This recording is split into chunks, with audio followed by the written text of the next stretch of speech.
Esse texto também tem em Mateus e Lucas, mas nós vamos meditar em João 12.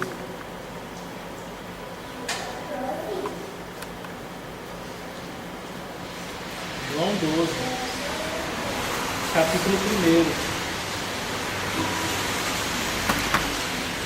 Diz assim: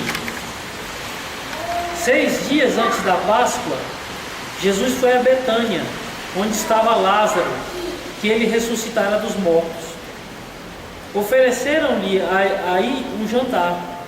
Marta servia e Lázaro era um dos que estavam à mesa com ele. Então Maria, tendo tomado 1 libra de um perfume de nardo puro, muito caro, ungiu os pés de Jesus e os enxugou com os cabelos. E a casa inteira ficou cheia do perfume do bálsamo. Disse então Judas Iscariotes, um dos seus discípulos, aquele que o entregara: porque não se vendeu a este perfume por 300 denários para dá-los aos pobres? Ele disse isso não porque se preocupasse com os pobres, mas porque era ladrão, e tendo a bolsa comum, roubava o que aí era posto. Disse então Jesus: deixa, ela conservará esse perfume para o dia da minha sepultura. Pois sempre tereis pobres convosco, mas a mim nem sempre tereis. Evangelho do Senhor. Amém. Senhor, obrigado, Pai. Obrigado por podermos te cultuar, Senhor. Podermos bendizer o teu santo nome. Perdoa os nossos pecados, as nossas fraquezas, e dai-nos a graça de sermos confrontados pela exposição da tua palavra, Senhor, da qual é incorruptível, meu Deus, é inflexível e é inerrante. Em nome de Cristo Jesus, nós oramos, cremos e agradecemos. Amém. Vamos sentar?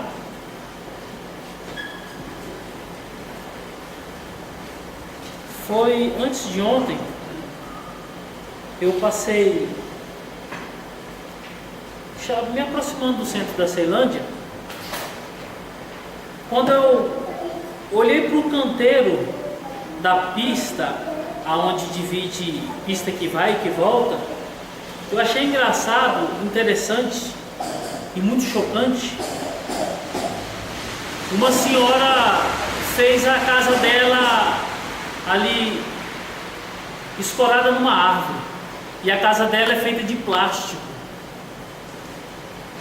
E o interessante é que ela colocou um monte de coisa lá embaixo, deve ser os pertences dela, as roupas, mas por hora e meia você, quando passa por ali, você vê ela entrando e vê ela saindo.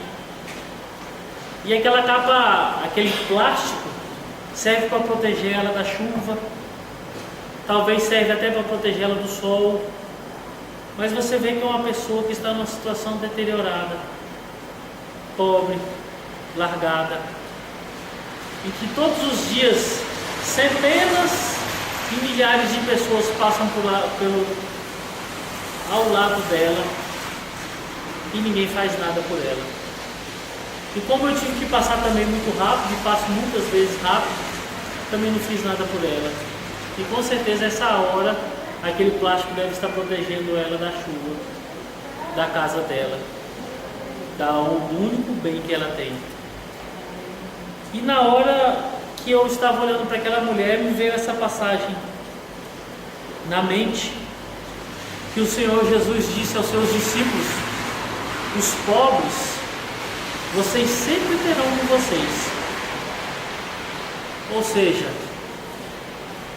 nós não temos motivos ou desculpas de dizermos que nós não temos oportunidades, mesmo porque os pobres sempre existiram, existem e vão existir para sempre, até no dia da redenção desse mundo.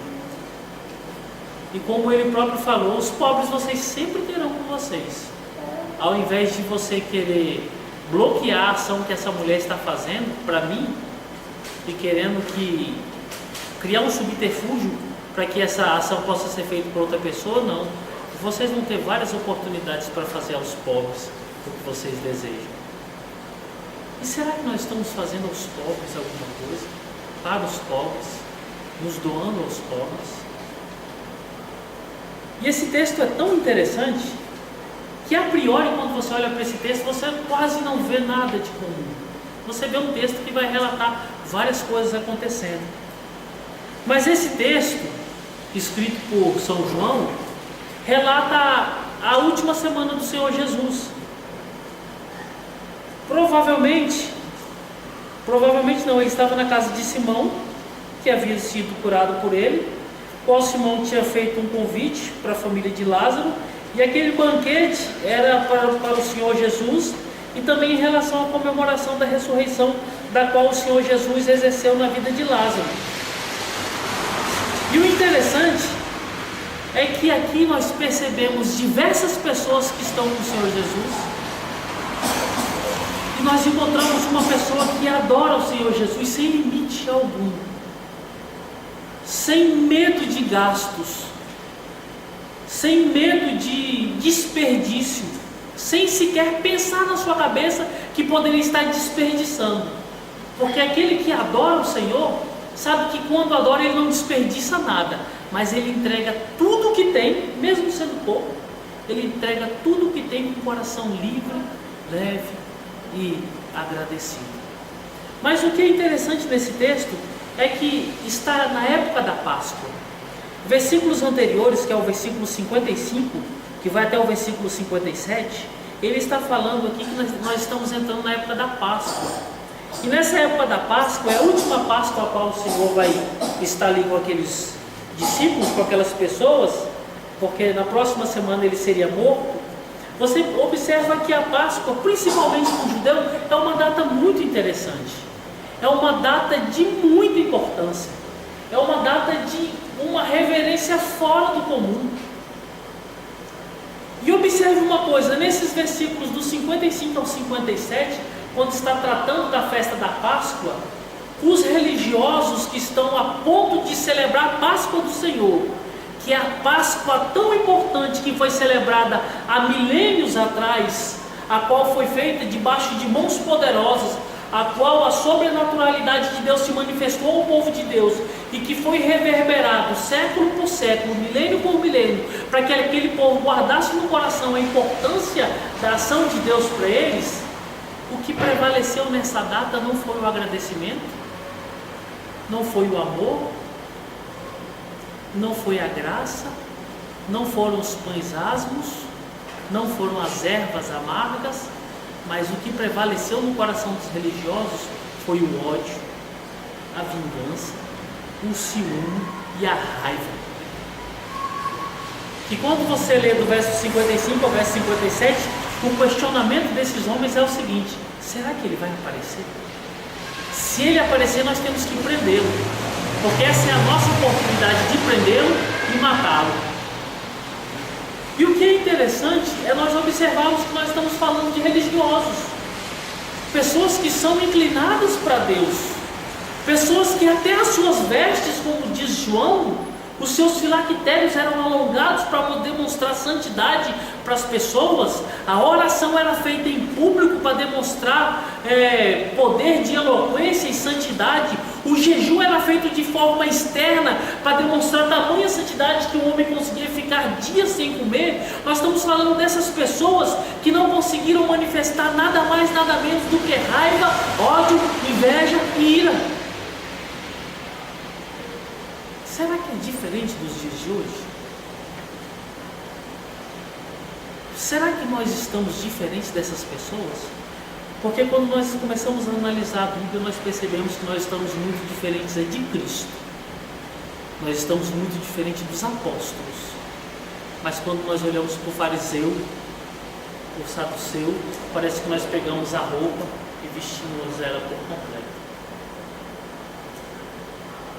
Quantos batistas odeiam assembleanos? Quantos assembleanos detestam batistas?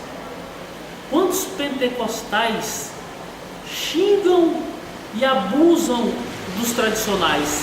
E quantos tradicionais criticam e matam todos os dias pentecostais.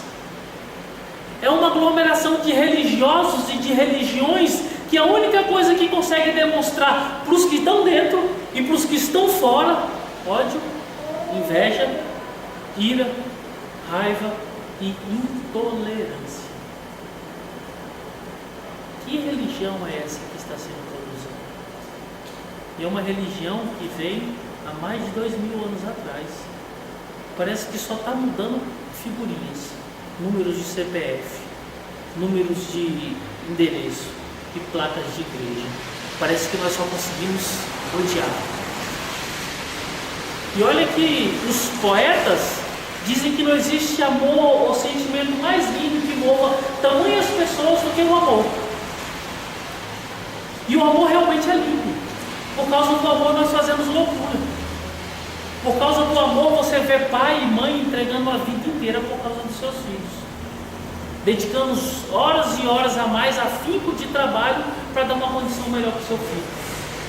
Nós percebemos que por amor nós encontramos filhos que conseguem encontrar gratidão e conseguem fazer com que a vida deles seja um motivo de orgulho e honra para os seus pais por amor.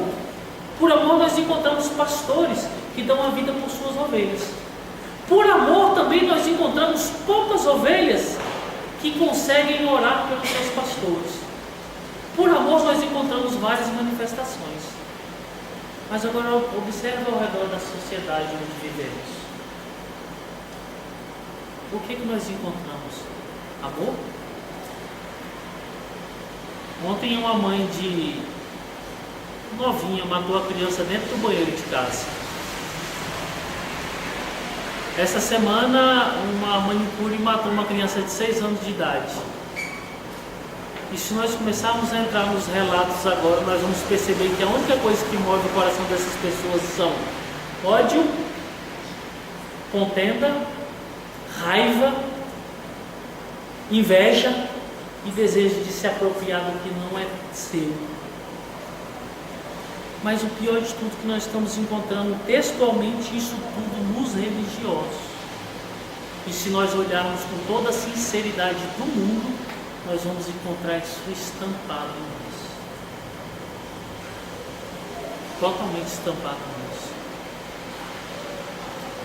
Mas aqui o São João não para por aqui. Porque aqui a cabeça do Senhor Jesus está sendo ofertada e procurada por todos os lugares. Vale dinheiro a cabeça do Senhor Jesus aqui. Os religiosos estão loucos atrás dele. E aqui nós encontramos um momento em que uma pessoa muito grata quer celebrar esses últimos momentos com o Senhor e com seus amigos e lhe oferece um banquete. E diz a Bíblia, 6 dias antes da Páscoa, Jesus foi para Betânia, onde estava Lázaro, que ele ressuscitara dos mortos. Ofereceram-lhe aí um jantar. Marta servia e Lázaro era um dos que estavam à mesa com ele. E aqui provavelmente nessa mesa estava o Senhor Jesus, Lázaro, os 12 apóstolos e Simão, formando um grupo de 15 pessoas. Nós encontramos nesse texto a pessoa de Maria e a pessoa de Marta. Por que elas não estão à mesa? Porque naquela época era inaceitável uma mulher sentar à mesa com homens. Então elas não estavam à mesa. Marta e Maria provavelmente estavam servindo. Marta, o texto deixa muito claro que ela estava trabalhando, servindo. Maria vai entrar daqui a pouco no contexto, mas provavelmente ela devia estar servindo. Só que nós vamos perceber que Maria tinha preparado algo para o Senhor, algo que para ela não era nada caro, algo que para ela não era nada que prendia o seu coração a ponto dela ter dó de dar para o Senhor. E o texto continua dizendo: então Maria, tendo tomado 1 libra de um perfume de nardo puro, muito caro, ungiu os pés de Jesus e o enxugou com os cabelos, e a casa inteira ficou cheia de perfume de bálsamo. O interessante é que já não era permitido mulher ficar entre os homens, muito menos se assentar na mesa dos homens, e era um motivo de vexatoriedade para uma mulher soltar os seus cabelos diante dos homens. E observe, essa mulher aproveita rica oportunidade, entra diante dos homens, o que era inaceitável, e faz ainda algo que é mais inaceitável: solta o seu cabelo, pega um perfume que custa um ano inteiro de trabalho de um trabalhador e lança aos pés do Senhor e o unge, e passa com seus cabelos lavando os seus pés. É o que nós percebemos, que esse ato ela fez para o Senhor, sabendo que os seus dias estavam próximos, e ela queria ofertar ao Senhor uma oferta de gratidão, uma oferta de amor, uma oferta de prazer, uma oferta de graça. São poucas essas manifestações de amor, de graça e de gratidão que são manifestadas na Bíblia, como aconteceu na vida dessa mulher. E as manifestações de amor, quando são manifestadas na Bíblia, as manifestações de adoração, quando são manifestadas na Bíblia, ela mostra um ato tão interessante, que é o ato da pessoa que está adorando se colocar numa situação tão pequena e exaltar de tal forma o Senhor Jesus, que todos que estão ao seu redor ficam impressionados. Impressionado como se torna uma pessoa tão pequena e medíocre, e como se torna alguém tão grande e digno de glória. Será que nós estamos adorando o Senhor? Para nós hoje é fácil, irmãos. Hoje nós não temos tradições nenhuma aqui. Esse país é um país do que pode tudo. Esse país aqui é o que pode roubar, pode matar, pode estuprar. Esse país pode tudo. Esse país aqui, se falou que o cara é adúltero, tem todo mundo batendo palma. Esse país aqui, se falou que a mulher não vale nada, tá todo mundo batendo palma. Esse país, se falou que é alguma coisa errada, tá todo mundo batendo palma. E muito mais, ainda quer fazer parte da bagunça. Não se tem nivelação daquilo do que pode e do que não pode. Para nós é simples adorarmos de qualquer outra forma, mas aqui nós estamos olhando uma mulher que está dentro de uma sociedade preconceituosa, a qual ela não podia nem ficar entre os homens, e muito mais, soltar os seus cabelos. E ela fez deliberadamente, movida pelo Espírito Santo, para adorar o Senhor dos Senhores. Existem outras manifestações. Lázaro, a qual nós vemos agora há pouco, também tem um ato de loucura. Naquela época, homem não corria. Lázaro, quando descobre que é o Senhor Jesus que está passando naquele caminho, ele diz desesperadamente, o texto começa a dizer que ele sai numa correria louca para encontrar o mestre. Percebendo que não conseguiria ver o mestre, ele faz um outro ato que é muito mais ridículo para o homem. Além de correr, ele sobe numa árvore para ver o Senhor. Aí nós observamos que os adoradores e aqueles que são movidos pelo Espírito Santo, eles quebram paradigmas, eles derrubam tradições, eles não se importam com a sua dignidade. E essa palavra de dignidade é o que está permeando as cadeiras da nossa igreja. Tem muita pessoa aqui na nossa igreja que é digna demais. É digna demais até tal ponto de se colocar de joelho e falar com o Senhor. Talvez o Senhor não mereça. Tem pessoa aqui que é digna demais até tal ponto de pedir perdão para o próximo.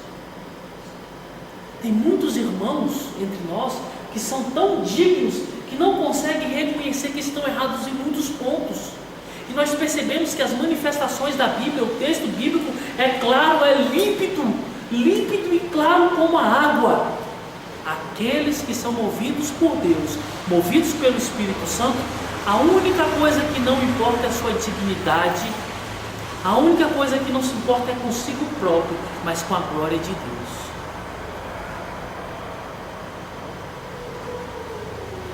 E valorizar a glória de Deus é abrir mão dos nossos paradigmas.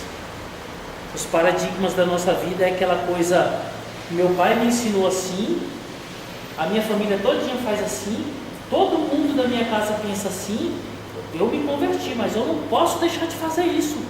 E isso que a família faz todos os dias é pecado. Essa tradição maldita é o lixo do pecado. Mas por causa dos padrões da vida da sociedade contemporânea e da família, a pessoa não consegue largar.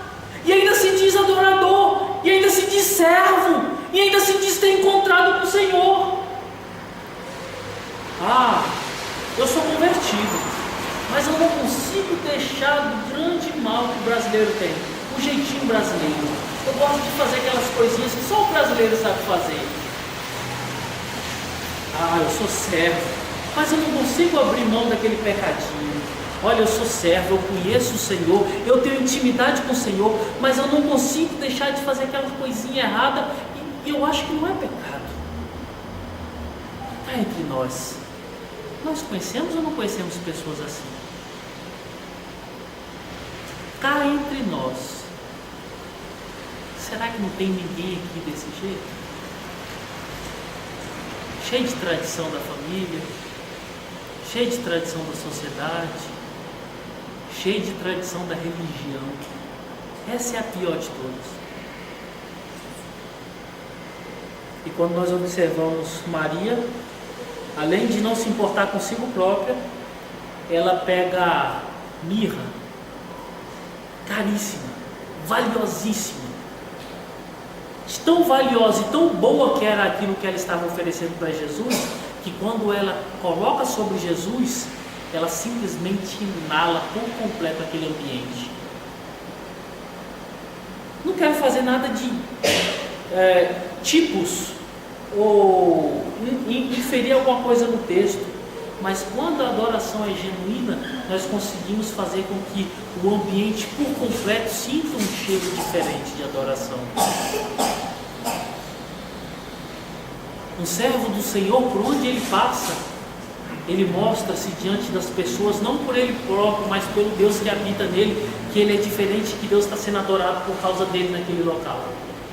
Um servo do Senhor não precisa abrir a boca em qualquer local, ele simplesmente precisa entrar e sentar e ficar caladinho, que Deus é glorificado na vida dele. Sabe por quê? Porque é semelhante a essa mirra que foi derramada sobre o Senhor Jesus, que o texto fala que encheu o local de cheiro agradabilíssimo, cheiro de adoração, não cheiro de desperdício, mas cheiro de oferta dada ao Senhor. Quantos de nós temos dó? Quantos de nós temos receios? Quantos de nós temos medo de ofertarmos ao Senhor? Quantos de nós temos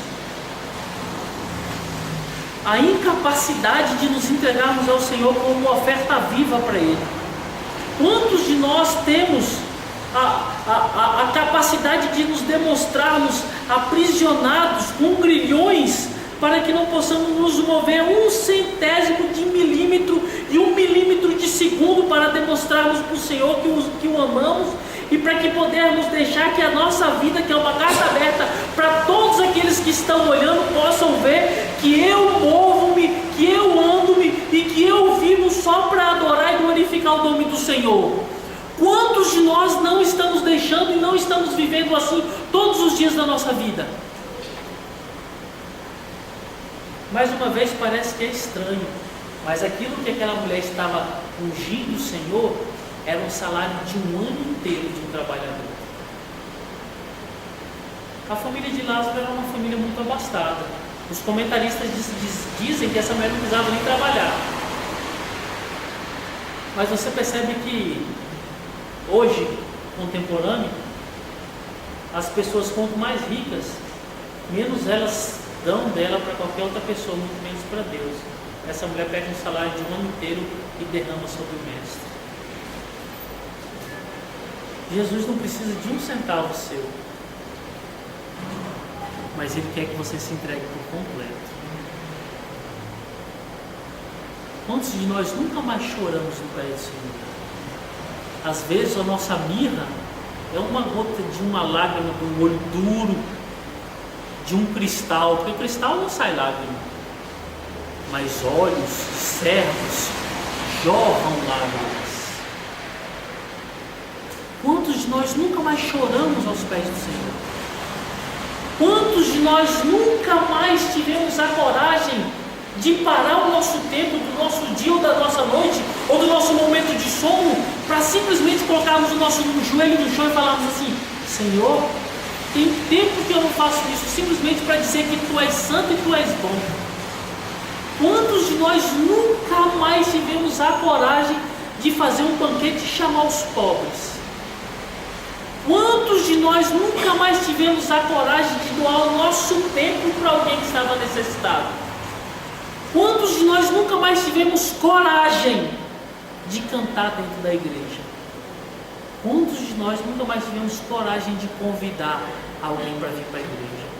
Isso tudo é adoração, isso tudo é entrega, isso tudo é partilha. Só que parece que no cristianismo que nós vivemos, a única coisa que é importante para nós é virmos para a igreja, o resto é só alegria. Aí nós encontramos um homem que desde quando nasceu, como diz John Stott, a cruz projetava sombra sobre a vida dele. Desde quando nasceu, a Bíblia fala que ele foi perfeito. Desde quando ele nasceu, ele foi irrepreensível. E o projeto, ou a imagem da qual nós temos que nos espelhar para que possamos fazer igual nos dias de hoje, é o Senhor Jesus, que é o verdadeiro adorador, que adorou o Pai em todos os momentos da sua vida. Ele adorou o Pai de tal forma que até no sofrimento, até na dificuldade, até na dor, até no desespero, a vida dele era como esse bálsamo, subia como um cheiro agradável às narinas de Deus. E nós, num momento de alegria e de felicidade, não conseguimos cheirar nem sovaco, mal banhado, mal lavado e sem desodorante. Porque no nosso momento de alegria nós só conseguimos olhar para nós mesmos e falar: oh, deu certo, eu sou demais, eu consegui. Imagina o nosso momento de dor, de desespero. Imagina no Getsemane, suando sangue, sabendo que seria morto, e dizendo: não faça a minha vontade, faça a tua. Cheiro agradável, mirra, adoração, louvor. Tu tens feito isso? Tem moldado sua vida dessa forma? É o que Deus quer que nós façamos todos os dias. Nossa vida como adoração, não só dentro da igreja, não só escutando uma palavra assim, mas fazendo com que os da nossa casa aprendam todos os dias que em nós existe um Deus misericordioso que mudou a nossa vida por completo, porque eu era um depravado, eu era um deprimido, eu era um doente, eu era um promíscuo, e hoje eu não sou mais. E a minha vida, que era uma vida pautada sobre palavrões, sobre xingamentos, sobre mentira, sobre adultério, hoje não é mais.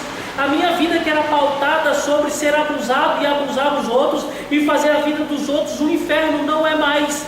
Mas hoje, por causa daquele que habita em mim, daquele que vive em mim, todos aqueles que me olhavam e me conheciam como esse monstro ou essa monstra, começam a olhar para mim e dizer: verdadeiramente Deus habita nessa pessoa. Isso é adorar o nome do Senhor. É a pessoa olhar para essa depravação total de vida e ver uma transformação completa e chegar para você e falar assim: um dia eu quero ser igual a você, eu não consigo ser hoje, mas um dia eu quero ser igual a você. Isso é mudança de vida, isso é adoração. Mas parece que nós entramos na igreja e éramos depravados, éramos deprimidos, éramos doentes, e agora ficamos o dobro de depravados.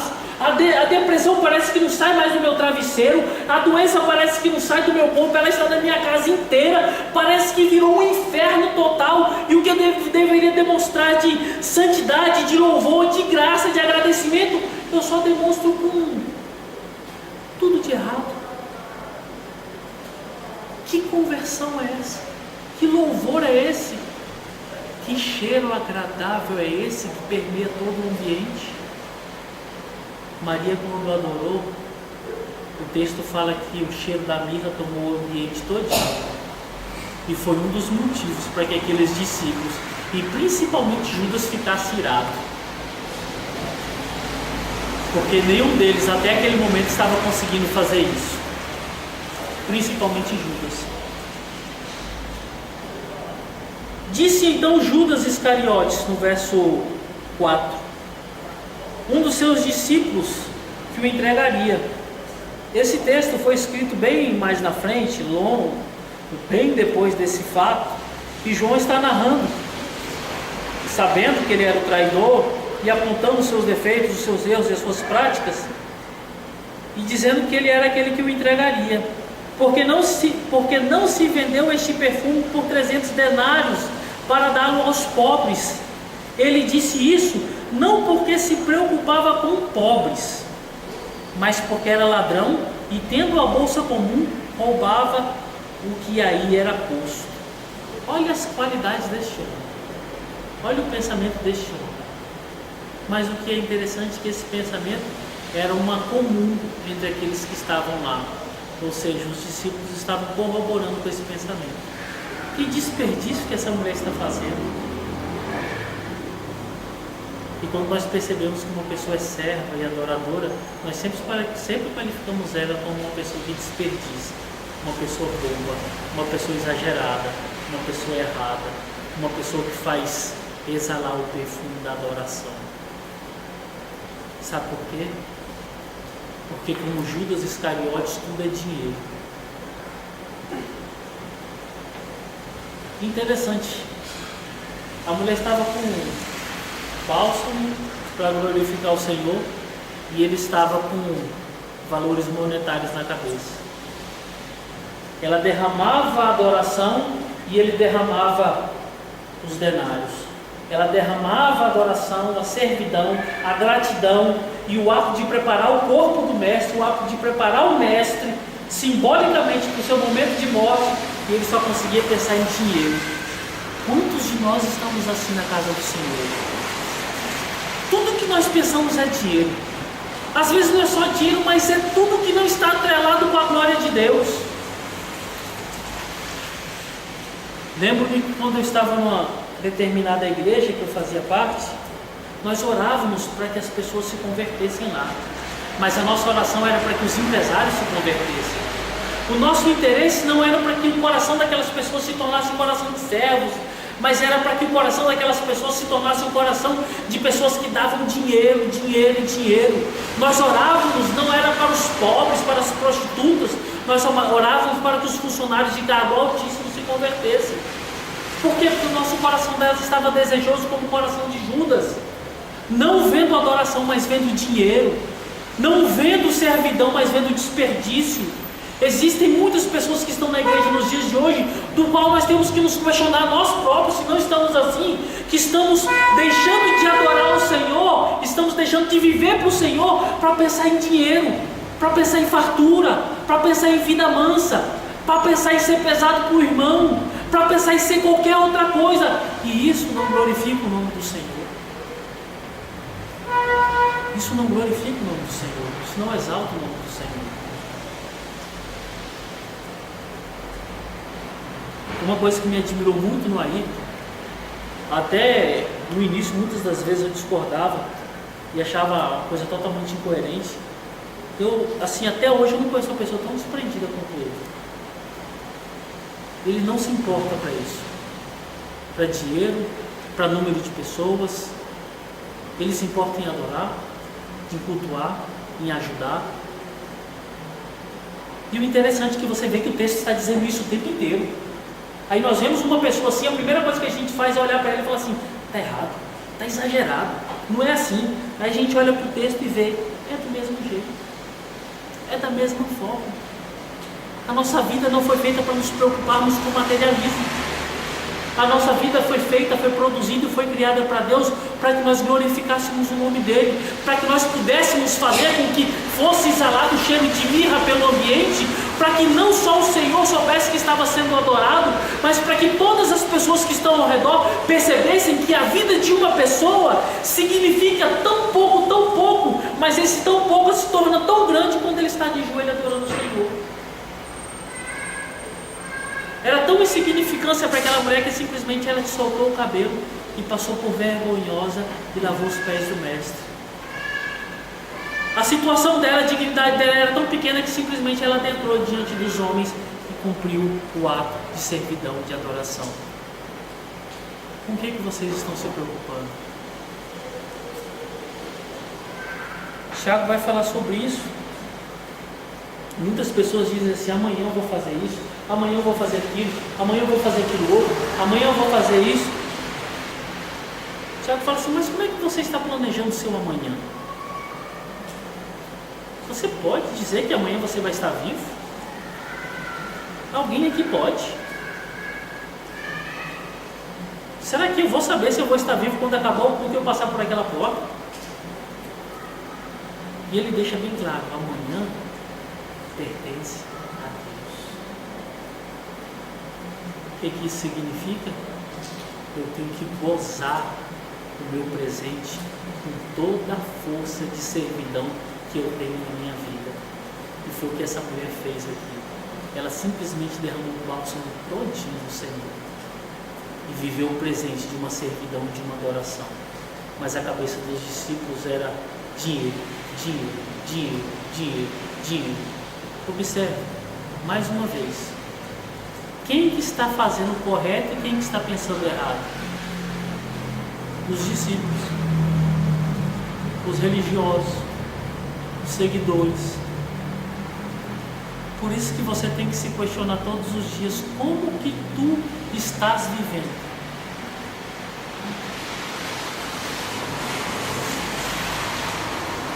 Tem exemplos de dignidade e manifestação de Deus nos ímpios e muitas vezes, mas não tem dentro da igreja. Não que essa mulher seja uma ímpia, mas fazendo uma pequena comparação. Eu conheço muito ímpio que não é apegado aos bens, muito ímpio que não é apegado com o amanhã, muito ímpio que não é entregue ao materialismo. Mas eu conheço quase todos os cristãos que eu conheço são apegados ao amanhã, ao materialismo, à entrega completa do bem material. E o Senhor Jesus não está importando nada para isso. Como você está vivendo, irmãos? E no verso 7 ele segue diante dizendo assim: disse então Jesus, deixa, ela conservará esse perfume para o dia da minha sepultura, pois sempre tereis pobres convosco, mas a mim nem sempre tereis. Essa frase que veio ao meu coração essa semana. Nós vamos ter sempre os pobres conosco, mas o Senhor está dizendo para aqueles discípulos: eu estou aqui por mais uma semana somente, eu vou morrer.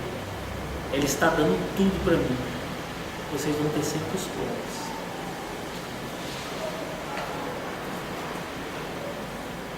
Primeiro eu quero falar sobre os pobres, daqueles a qual eu podia estar fazendo parte hoje, aqueles que estão à margem da sociedade, estão totalmente dissipados de uma vida social digna. Quantos de nós estamos ajudando essas pessoas? Quantos de nós estamos estendendo as mãos? Quantos de nós estamos simplesmente dando um bom dia, ou uma boa tarde, ou uma boa noite? Quantos de nós estamos simplesmente abrindo um espaço, sei lá de onde, do comércio, da casa, sei lá de que local, para que essa pessoa possa se aliviar, para que essa pessoa possa fazer alguma coisa? Quantos de nós simplesmente estamos olhando para essas pessoas como pessoas dignas, seres humanos, pessoas que são dignas de nós pelo menos olharmos, pessoas que são dignas de nós pelo menos tocarmos, pessoas que são dignas de nós simplesmente pararmos o carro para ela passar na faixa de pedestre? Porque hoje nós não conseguimos nem ter a dignidade de ver dignidade de uma pessoa dessa. E não são os ímpios que estão fazendo isso, são os cristãos que estão fazendo isso. Não são aqueles que nunca conheceram a Deus, são aqueles que estão na igreja cantando que estão fazendo isso. E olha que o Senhor Jesus, nas suas palavras, Ele disse que veio para os pobres, para os doentes, para os cegos, para os escravos, para os aprisionados.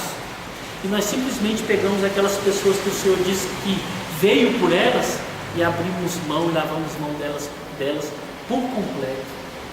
Que cristianismo é esse que nós vivemos? Que cristianismo é esse que nós vivemos? Eu já vi pessoa tentando entrar na igreja porque estava mal vestido e maltrapilha e foi tirado lá embaixo de sopetões. Sai daqui, drogado. Eu já vi pessoal apanhando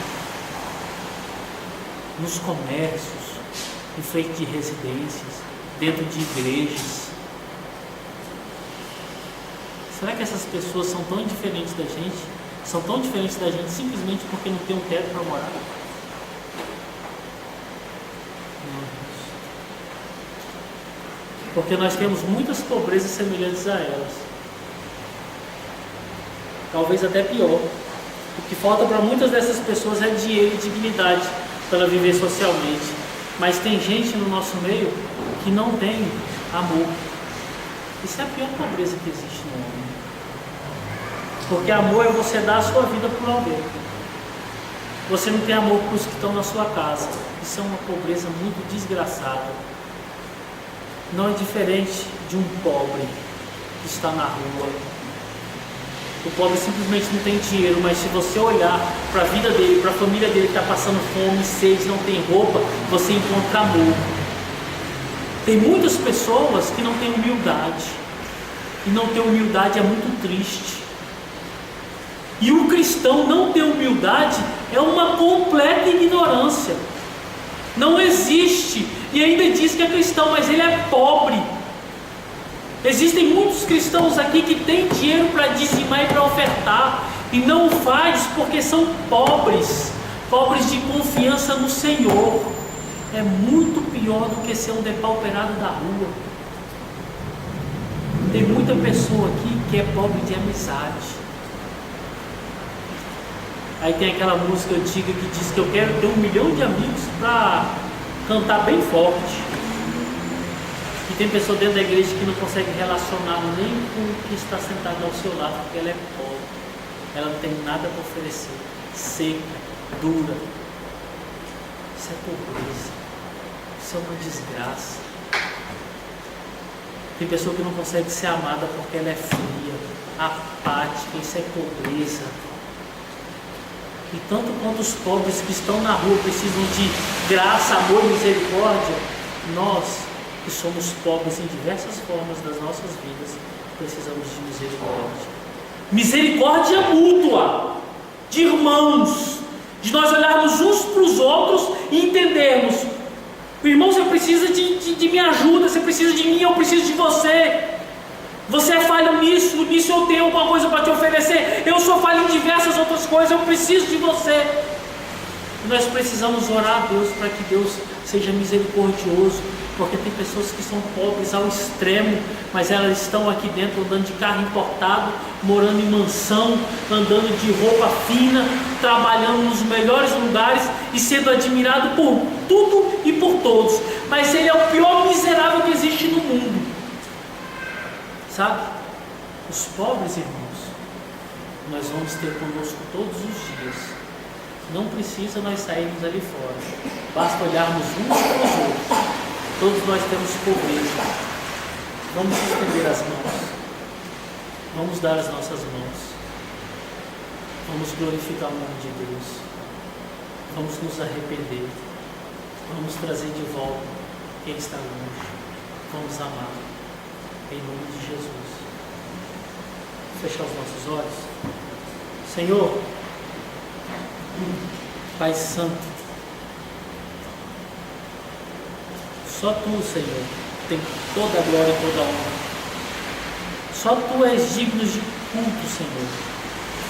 Que a vida desse meu irmão e dessa minha irmã seja culto a Ti todos os dias. Que os pensamentos deles sejam forjados pelo poder da Tua palavra. Que o ato deles, os atos deles, sejam atos constrangedores pelo poder da Tua palavra. Que a perspectiva do amanhã desses meus irmãos e meu sejam forjados pela Tua palavra. Que a fé genuína em Ti seja forjada pela Tua palavra.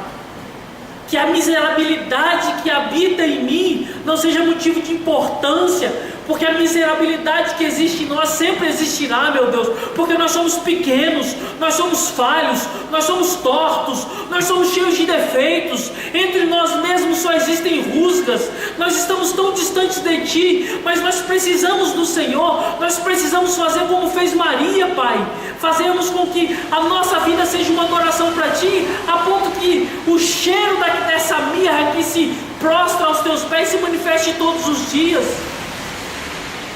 Faz com que os nossos corações se prostrem ao Senhor todos os dias das nossas vidas, Pai. E em nome de Jesus, que nós estejamos cobertos pelo sangue do Teu Filho, para que a Tua ira passe por nós, de lá, como passou de lá, pela casa dos hebreus, quando estavam no Egito, quando tinha a marca do sangue do Cordeiro. Que a ira do Senhor não nos encontre, mas que cada um de nós sejamos Teus eleitos, para a Tua glória, em nome de Jesus, e pela iluminação do Teu Santo Espírito, nos ajude e nos ensina. Amém.